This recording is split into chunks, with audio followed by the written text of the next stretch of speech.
বাংলায় একটা প্রবাদ আছে, জুতো সেলাই থেকে চণ্ডীপাঠ। এই প্রবাদটার আসল মানে আমি আগে কোনোদিন সেভাবে বুঝিনি, কিন্তু এই সুদূর আমেরিকায় আসার পর প্রতিটা পদে পদে বুঝতে পারি। কারণ এখানে আমরা নিজেরাই নিজেদের মেকানিক, দর্জি, আবার নিজেরাই বাড়ির রাঁধুনি। নমস্কার বন্ধুরা, আমি সুবর্ণা, একজন প্রবাসী। আমরা যারা প্রবাসী, বিশেষ করে যারা সুদূর আমেরিকায় থাকি, তাদের একটা কথা প্রায় শুনতে হয় যে আমেরিকায় তো খুব আয়েশ। কিন্তু সত্যি বলতে কি, এখানকার জীবন আমাদের একটা মস্ত বড় শিক্ষা দিয়েছে। সেটা হলো এই জুতো সেলাই থেকে চণ্ডীপাঠ, অর্থাৎ ঘরের ছোটোখাটো কাজ নিজেদেরকেই সামলাতে হয়। চলুন তাহলে আজকের ব্লগটা শুরু করি। ঘরের সমস্ত কাজকর্মের পরেও নিজের যত্ন নিতে কিন্তু ভুললে চলবে না। সেজন্য আমি আজকে নিজের যত্ন নিতে একটা অ্যান্টি ড্যান্ড্রাফ শ্যাম্পু ইউজ করছিলাম। এখানে আসার পর, মানে আমেরিকায় আমরা যেখানে থাকি সেখানে প্রচণ্ড শুষ্ক ওয়েদার, সেই জন্য মাথায় প্রচণ্ড ড্যান্ড্রাফ হয়, ইচিং হয়। সেই জন্য আমি অনেক খোঁজাখুঁজির পর একটা শ্যাম্পু পেয়েছি।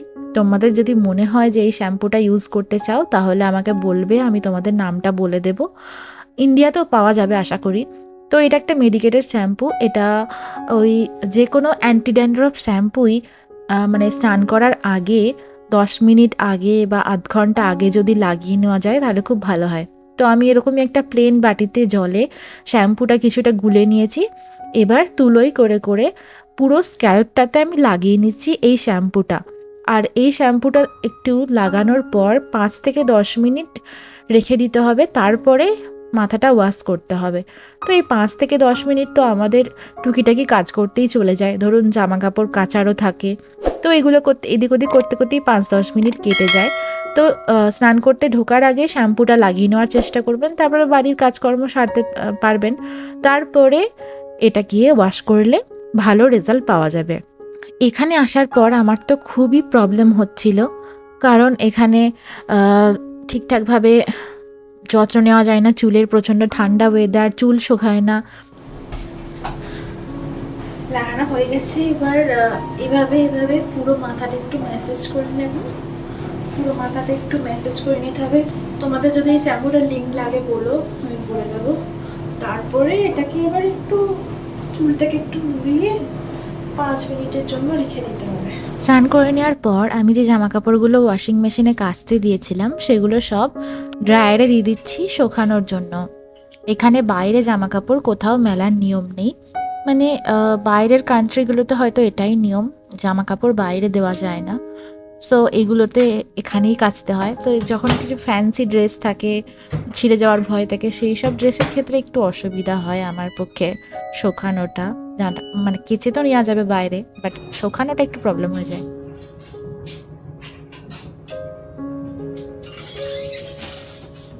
তারপরে আমি পুজো করে নিলাম। যখন এসছিলাম এই দুটো ঠাকুরই আমি এনেছিলাম, তার সাথে হনুমান চল্লিশাটাও রোজ পড়ার চেষ্টা করি। করে চলে এসেছি। এবার আমি লাগিয়ে নিচ্ছি একটা হাইড্রো বুস্ট ক্রিম।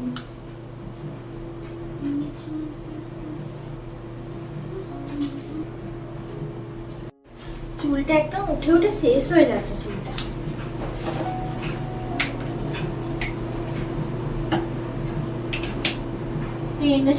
স্ট্রিক্সের সিরাম লাগিয়ে নিলাম চুলে। তারপরে চুলটাকে তো শোকাতে হবে, হেয়ার ড্রায়ারে শোকানো ছাড়া এখানে উপায় নেই, ঠান্ডা লেগে যায়। আর সেই থেকেই আমার ঠান্ডাটা হয়তো লেগে গেছে। তাই যতই চুল নষ্ট হয়ে যাক না কেন, চুল উঠুক না কেন, সেই হেয়ার ড্রায়ারেই শোকাতে হবে। কারণ বাইরে তো নেই রোদ, এখন ঠান্ডা, আর কোন দিন ঠান্ডা থাকে কোন দিন গরম থাকে কোনো ঠিক নেই। তাই প্রায় দিনই হেয়ার ড্রায়ারেই শোকাতে হয়। আর না শুকিয়ে যদি আমি নর্মাল এয়ারে চুলটা শুকাবে বলে ফেলে রেখে দিই, তাহলেই ঠান্ডা লেগে যায়। এটাই হয়ে গেছে মুশকিল। আর বেশি দিন মাথায় জল না দিয়ে থাকাও যায় না, শরীরে অস্বস্তি হয়, সেজন্য প্রায় মাথায় জল দিতে হয়। এরপর ভাতটা খেয়ে আমি একটু দই খেতে বসেছিলাম। এটা আমি নিয়ে এসেছিলাম লো ফ্যাট দই, ভ্যানিলা ফ্লেভারের। আর এই দইটা খেতে আমার ভালো লাগে। একদিন হঠাৎ করেই এটা আমি এক্সপ্লোর করলাম, সো তারপর থেকে এটা নিয়ে আসি। নর্মাল ফ্লেভারের থেকে এটাতে একটু ফ্যাট আছে হয়তো। আইসক্রিম, মানে ভাত টাত খেয়ে আমার কিছু একটা খেতে ইচ্ছা করে, সেটা ঠান্ডা কিছু, মানে আইসক্রিম বা মিষ্টি জাতীয় কিছু একটা খেতে ইচ্ছা করে। তো আমি ভাবলাম যে আইসক্রিম খেলে তো কোনো গুণ নেই, বাট দই খাওয়া ভালো স্বাস্থ্যের পক্ষে। দইয়েতে অতটাও ফ্যাট থাকে না, আর আমি এটা লো ফ্যাট দেখেই কিনে এনেছি। দইটাই যখন ভ্যানিলা ফ্লেভারের হচ্ছে তাহলে আর কি দরকার বলো আইসক্রিম খাওয়ার। তবে ইচ্ছা করে মাঝে মাঝে আইসক্রিম খেতে, বাট দইটা হেলদি, মানে ভাত খেয়ে উঠে একটু দই খাওয়া ভালো স্বাস্থ্যের পক্ষে। ফল খাওয়াও ভালো। আমার বাড়িতে অনেক ফল আছে, বাট আমি খেতে ইচ্ছা করে না ফলগুলো, মানে ইচ্ছা করে না। আর এখন তো যেহেতু শরীর খারাপ হয়েছে তাই কিচ্ছুই ইচ্ছা করছে না, শরীরটা যেহেতু ভালো নেই, ঠান্ডা লেগেছে, তাই দইটা একটু গরম হোক, এখন বাইরে রাখলাম, তারপরে খাবো। এখন আমি একটা ছবি আঁকছিলাম, বা ভালো হয়নি তাই তোমাদেরকে এখন দেখাতে পারছি না, যদি ভালো হয় তাহলে দেখাবো। এই আমি একটা এখন কাজ করছি, সেটা করতে করতে আমার একটা কথা মাথায় এলো, তাই ভাবলাম ভিডিওটা করি। সেটা হচ্ছে যে অনেকেই আপনারা ভাবেন যে আমেরিকায় থাকা মানে কিন্তু বিশাল বিলাসিতা, মানে এখানে তো প্রচুর বিলাসিতা, প্রচুর আরামের দেশ সবাই ভাবে এখানে আছে মানে বিশাল কিছু ব্যাপার। আমি আপনাদের ধারণাটা একটু ভেঙে দিই। সেটা হচ্ছে এখানে হ্যাঁ সব কিছুই ভালো, খারাপ বলবো না কিছুই, তবে এখানে সবাই হচ্ছে খুব ইন্ডিপেন্ডেন্ট, মানে নিজের কাজটা সবাই নিজে করতেই পছন্দ করে এবং করতে হয়। আমাদের ওখানে ধরুন একটা ছাতা ভেঙে গেছে, আপনি ছাতাটা বাইরে গিয়ে সারিয়ে আসতে পারবেন, বা একটা শিক খুলে গেছে বাইরে গিয়ে সেলাই করে আনতে পারবেন, কিন্তু এখানে সেই অপশনটা নেই। এই জন্য আমি এখন আমার হাজব্যান্ডের জামার একটা বোতাম খুলে গেছে সেটা সেলাই করব, তার সাথে হচ্ছে এই ছাতাটার একটা শিক খুলে গেছে, একটা দুটো শিক খুলে গেছে, সেই দুটোকেও এখন সেলাই করতে হবে। মানে একটা দুটো শিক খুলে যাওয়া মানে এখানে ছাতাটা অচল, মানে এটা নিয়ে বেরোতেও কেমন লাগে বাইরে, আর তাছাড়া হাওয়া দিলেই তো একদম পুরো ভেঙে যাওয়ার মতন হচ্ছে, কারণ এখানে প্রচণ্ড হাওয়া দেয়। যখন হাওয়া দেয় তো তখন প্রচণ্ড হাওয়া দেয়, সেই হাওয়ার জোরে মনে হয় ছাতা ভেঙে চলে যাবে। তো যেটা বলছিলাম যে দূর থেকে দেখতে খেজুর গাছটা খুব তেল পাড়া লাগে, মনে হয় যেন বিশাল আরামে আছে, বিশাল কিছু ব্যাপার, বিশাল। তো সেটাই বলছিলাম, এই যে দেখুন জুতো সেলাই থেকে চণ্ডীপাঠ সব কিছু কিন্তু এখানে জানতে হবে। মানে এখানে কিন্তু কোনো চান্স নেই যে আপনি সেগুলো বাইরে গিয়ে করিয়ে আনবেন, টাকা দিয়ে দিলেই হয়ে যাবে, সেলাই করে দেবে। জুতো ছিঁড়ে গেছে মানে জুতো ফেলে দিতে হবে, বা কোনো মেশিন ধরুন খারাপ হয়ে গেছে, হেয়ার ড্রায়ার বা কোনো ছোটোখাটো ফ্যান খারাপ হয়ে গেছে বা যা কিছু, মানে আমাদের ওখানে হলে কী হবে ওটা আপনি সারাতে পারবেন। যেমন ধরুন সব থেকে ইম্পর্টেন্ট হচ্ছে ফোন খারাপ হয়ে গেছে, একটু কিছু প্রবলেম হয়েছে, আপনি গিয়ে গিয়ে সারাতে পারবেন, কিন্তু এখানে কোনো অপশান নেই, সেইগুলোর কোনো অপশান নেই। তাই এখানে যেটা বললাম যে জুতো সেলাই থেকে চণ্ডীপাঠ সব কিন্তু এখানে জানতে হবে, তবেই আপনি এখানে সারভাইভ করতে পারবেন। তাছাড়া কিন্তু সারভাইভ করা খুবই মুশকিল। আর না হলে আপনাকে হতে হবে প্রচুর বড় লোক, মানে ধরুন জামা ছিঁড়ে গেছে একটা বোতাম, জামাটা ফেলে দিলেন, ছাতা ভেঙে গেছে, ছাতাটা ফেলে দিলেন, জুতো ছিঁড়ে গেছে, জুতোটা ফেলে দিলেন, মেশিনটা খারাপ হয়ে গেছে, মেশিনটা ফেলে দিলেন। এখানকার মানুষজন সেটাই করে থাকে। আমি দেখেছি যে ধরুন ভ্যাকুয়াম ক্লিনার খারাপ হয়ে গেছে, একটু ফেলে দিয়ে চলে গেছে, টিভি একটু খারাপ হয়ে গেছে, ফেলে দিয়ে চলে গেছে, বা কম্পিউটার ল্যাপটপ একটু খারাপ হয়ে গেছে, ফেলে দিয়ে, মানে এখানে অপশন নেই ফেলে দেওয়া ছাড়া। আর সব থেকে যেটা আমি দেখি যে অনেকের বাড়িতে বাড়িতে বহু বছরের পুরনো গাড়ি সেই একই জায়গায় দাঁড়িয়ে আছে, একই রকমভাবে দাঁড়িয়ে আছে, মানে এই গাড়িগুলো তারা আর ইউজ করে না, কিন্তু ওইভাবেই ফেলে রেখে দিয়েছে। কেন? কারণ হচ্ছে ওই গাড়িগুলোর বিক্রি করতে গেলেও দাম নেই, আবার মানে সারানোও যাবে না, সারাতে গেলে যা খরচা তার থেকে আপনার নতুন গাড়ি হয়ে যাবে, সেজন্যই সবাই গাড়িগুলোকে বিক্রি করে না। আবার যদি আপনি ডাস্টবিনে ফেলতে চান সেইটার জন্য আবার আলাদা চার্জ লাগে, মানে একটা এমন জায়গা আছে যেখানে সমস্ত গাড়ি নিয়ে গিয়ে কম্প্যাক্ট করে সেটাকে আবর্জনার মতন ফেলে দেওয়া হয়। মানে ধরুন অত বড় গাড়িটাকে একটা মেশিনের সাহায্যে চাপ দিয়ে ছোট করে ওরা ডাস্টবিনে ফেলে, সেইটার জন্য আবার আলাদা চার্জ লাগে।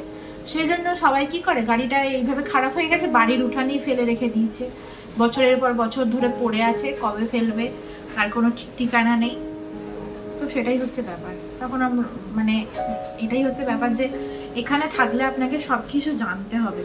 এখন আমি ভাবি যে আমি ভাগ্যিস এই ছুঁচ সুতোটা এনেছিলাম, নাহলে তো এখানে এইসব পাওয়াই যায় না মনে হয়, পাওয়া গেলেও হয়তো বিশাল বিশাল দাম।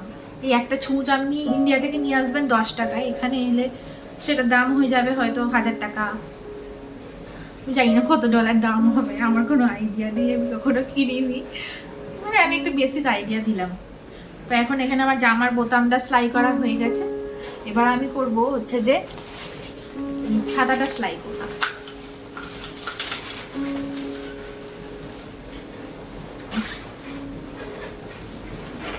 ছাতাটা ভালো ছাতা, শুধু সিটগুলো একটু ইয়ে হয়ে গেছে। দেখুন এত বড় ছাতাটা কি ফেলে দেওয়া সম্ভব?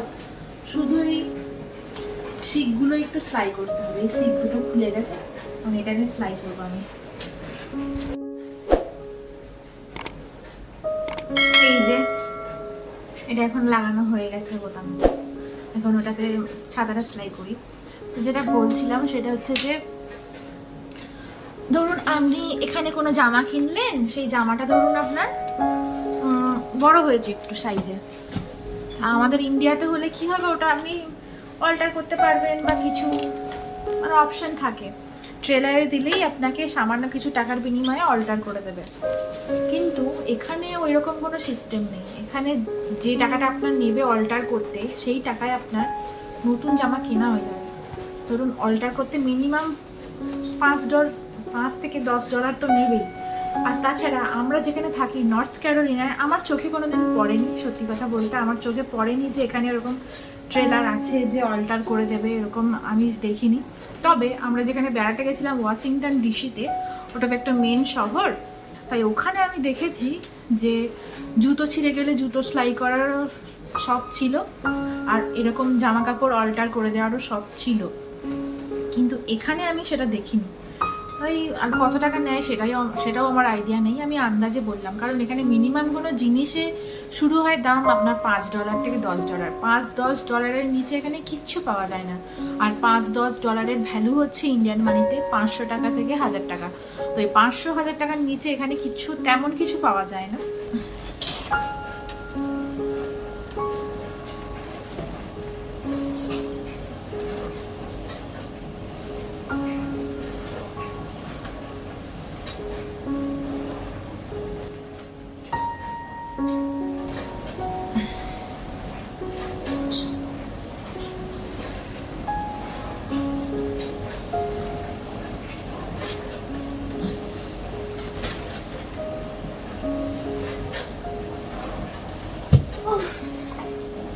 আমি পুরো হাঁপিয়ে গেছি সাদা সেলাই করতে গিয়ে।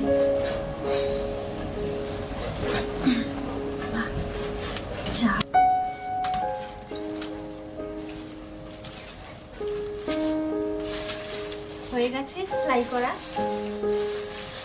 আমার পুরো হাঁপিয়ে যাওয়ার মতন অবস্থা। আগে তো কখনো করিনি ছাতা সেলাই বা জামার বোতাম সেলাই, যা করে দিয়েছে মা করে দিয়েছে। আর আমি সেলাই শিখেছি টুকটাক, আমি ওই মেশিনে সেলাই জানি, হাতে সেলাই খুব একটা করতাম না, আমি মেশিনে সেলাই শিখেছি টুকটাক, জামা কাপড় কাটাতাম নিজের বা আমার দিদির বা গ্রামের টুকটাক সবাইকে কাটিয়ে দিতাম। তো খুব যে হাই ফাই কাটাতাম সেটাও না, ওই শিখেছিলাম সবই, ব্লাউজ, জামা বানানো। আমার দেখে দেখে চেষ্টা করার ইচ্ছা প্রবণতাটা খুব বেশি, সেজন্য আমি আমার নিজের জন্য একটা ভরতনাট্যমের ড্রেসও কাটিয়েছিলাম দেখে দেখে। আমার আগে যে ড্রেসটা ছিল সেটা দেখে দেখে, ওগুলো তো আমি কাটানো শিখিনি, তো ওই আর কি টুকটাক শিখেছিলাম। তো যেটা বলছিলাম যে সবাই দূর থেকে ভাবে যে ওখানে প্রচুর বিলাসিতা, প্রচুর কিছু, সেরকম কোনো ব্যাপার না। সেটা আমরা ভালোটা শুধু দেখাই, আমরা খারাপটা দেখাই না, খারাপটা তুলে ধরি না, এটার জন্যই আপনারা জানতে পারেন না। আমরা ওই ঘুরতে যাচ্ছি, বেড়াতে যাচ্ছি, শুধু সেটুকুই দেখেন, সেটুকু দেখেই মনে হয় যেন বিশাল কিছু ব্যাপার, অনেক ভালো। কিন্তু অনেক খারাপ দিকও আছে যেগুলো আমরা তুলে ধরি না বা ভিডিওতে তুলে ধরতে পারি না। এগুলো তো সামান্য কিছু দেখালাম, তো এরকম অনেক কিছুই ব্যাপার আছে। তো যাই হোক, এগুলো তো কোনোক্ষণে করিনি, তো পারবো কি করে? আর তাছাড়া করার প্রয়োজনও তো হয়নি। ধরুন ইন্ডিয়াতে আপনার এই ছাতা সেলাই 30-40 টাকা নেবে, ছাতা সেলাই করে দেবে, এ করে দেবে। তো আপনি কেন ওই 30-40 টাকার জন্য নিজে পরিশ্রম করে নিজে মাথা খামিয়ে চেষ্টা করবেন বাড়িতে করতে? সেটা তো আমরা কেউই করি না। সবসময় আমরা দোকান থেকেই করিয়ে নিয়ে আসতাম, সেটাই প্রেফারেবল। যে সহজে যেহেতু আমাদের হাতের কাছে, মানে আমাদের ওখানে কি হয়, মানুষের পরিশ্রমটার দাম নেই, কিন্তু এখানে পরিশ্রমটার খুব ভ্যালু। মানে আমাদের ওখানে মানুষ খুব পরিশ্রম করতে পারে, আর সবাই পরিশ্রম করতে পারে, সেই জন্য এগুলোর দাম থাকে না। কিন্তু এখানে দেখেছি যে মানসিক পরিশ্রম অতটা খুব একটা কেউ করে না, মানে সবাই কাজ করে, সবাই কিছু না কিছু কাজ করে, কেউই বসে থাকে না, সমস্ত কিছুই নিজেকে করতে হয়। তবু আর কি, মানে এখানে সমস্ত কিছুটাই মেশিন নির্ভর বেশিরভাগ জিনিসই, যেখানে আমাদের ওখানে সমস্তটাই মানে মানসিক পরিশ্রমটা বেশি হয়, সেখানে এখানে সব কিছুই একটু বেশি যান্ত্রিক বলে আমার মনে হয়েছে। এরপর আমি চলে গেছিলাম আমার হাজব্যান্ডের অফিসে। দেখো ওখানে স্কুল গাড়ি এসছে বলে, দাঁড়িয়েছে বলে, পিছনে সব গাড়ি কিন্তু দাঁড়িয়ে গেছে, কেউ কিন্তু এগিয়ে যায়নি। এটাই হচ্ছে এখানে রুলস, মানে স্কুল বাসকে বা যারা হেঁটে যাচ্ছে তাদেরকে আগে প্রায়োরিটি দিতে হয়, এটা এখানে নিয়ম আছে। তো আমার এই নিয়মটা খুব ভালো লাগে যে কারোর তাড়াহুড়ো নেই, মানে যতই তাড়াহুড়ো থাকুক স্কুল বাসকে টপকে কিন্তু কারোর যাওয়ার নিয়ম নেই, নিয়মের বাইরে। সো আমি দেখো এখন চলে এসেছি আমার হাজব্যান্ডের অফিসের সামনে। এখান থেকে এখন আমরা যাব হচ্ছে বাজারে, একটু দরকার আছে, সো এই জন্য এখন চলে এসেছি এখানে। এই কদিন আগে দেখলাম যে কত সুন্দর ফুল ফুটেছিল, আবার ওই ফুলগুলো ঝরে গিয়ে এখন সব গাছে পাতা বেরিয়ে গেছে। এই জায়গাটা দেখতে বেশ ভালো লাগছিল, ওই একটা লাল পাতার গাছ ছিল দূরে, আর ওই যে দূরে বিল্ডিংটা দেখা যাচ্ছে ওইখানে আমার হাজব্যান্ডের মানে অফিস ওটা।